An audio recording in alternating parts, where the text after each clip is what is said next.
ஸ்ரௌதத்மார்த்தாதிகம் கர்ம நிகிலம் ஏன சூத்ரிதம் தஸ்மை சமஸ்த வேதார்த்த விதே விகணசே நமக. வக்ரதுண்டு மகாகாய சூரியகோடி சமப்பிரபா நிர்விக்னம் குருமே தேவா சர்வகாரேஷு சர்வதா. யோகப்பட்டேன பத்தாங்கம் திரிநேத்திரம் சாந்த விக்கிரகம் தியாயே சமஸ்த தோஷக்னம் பாதாத்மஜம் அகல்மஷம் கிருஷ்ணம் வந்தே ஜெகத்குரும். ஜெயந்தி மங்களாகாளி பத்ரகாளி கபாலினி துர்காஷமா சிவாதாத்ரி சுவாகாசதா நமோஸ்துதே.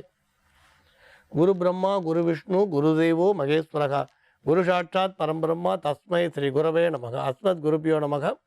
விகணச மகா குருவே நமக. அனுமன் சுவாமிகள் ஆட்சிகளுடன் மங்களகரமான மன்மத வருடம் பங்குனி மாதம் 22ஆம் தேதி 4/4/2016 திங்கட்கிழமையான இன்று அரிய ஜோதிட ஆன்மீக விஷயங்களை பேசலாம். நீங்கள் சாதாரணமாக உங்களுக்கு ஜாதகங்களில் பார்த்திங்கன்னா நிறைய விஷயங்களை பற்றி சொல்லியிருக்கு. ஆனால் அதில் நமக்கு எது பலன் தருமோ அதை மாத்திரம் நம்ம எடுத்துக்கலாம்னு சொல்லுவோம். சில விஷயங்கள் பார்த்திங்கன்னா எலாபரேட்டாக ரொம்ப விரிவாக இருக்கும். ஆனால் நமக்கு எது பலன் தரக்கூடியதோ அதை எடுத்துக்கலாம். ஒரு பெரிய டிபார்ட்மெண்டல் ஸ்டோருக்கு போனீங்கன்னா ஸ்டோரில் எல்லாம் இருக்கும். ஆனால் நம்ம என்ன வாங்க போகிறோமோ அதை மட்டும்தான் நம்ம வாங்கணும். அதுமாதிரி சில விஷயங்கள் ஆராய்ச்சிக்கு அப்பாற்பட்ட விஷயம்னு அடிக்கடி சொல்லுவோம். ஆனால் இந்த திருமண விஷயங்களில் மட்டும் பார்க்கும்பொழுது நம்ம சாஸ்திரங்களை தர்மங்களை பிடிச்சிக்கணும் பார்க்குறோம், ஜோதிடத்தை பிடிச்சிக்கணும் பார்க்குறோம். ஆனால் அதே நேரத்தில் நமக்கு சுயலாபத்தையும் எதிர்பார்க்குறோம். அதனால் ஒரு குழப்பமான நிலை தான் மிஞ்சிருது. கல்யாணம்னு எடுத்துட்டிங்கன்னா 10 பொருத்தம் பார்க்குறோம்.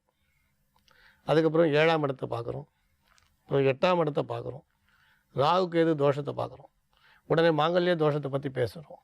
இதெல்லாம் பேசிட்டு கடைசியில் சும்மா இருக்குமா வரதட்சணைன்னு ஒரு விஷயத்துக்கு வரதான் போகிறோம்.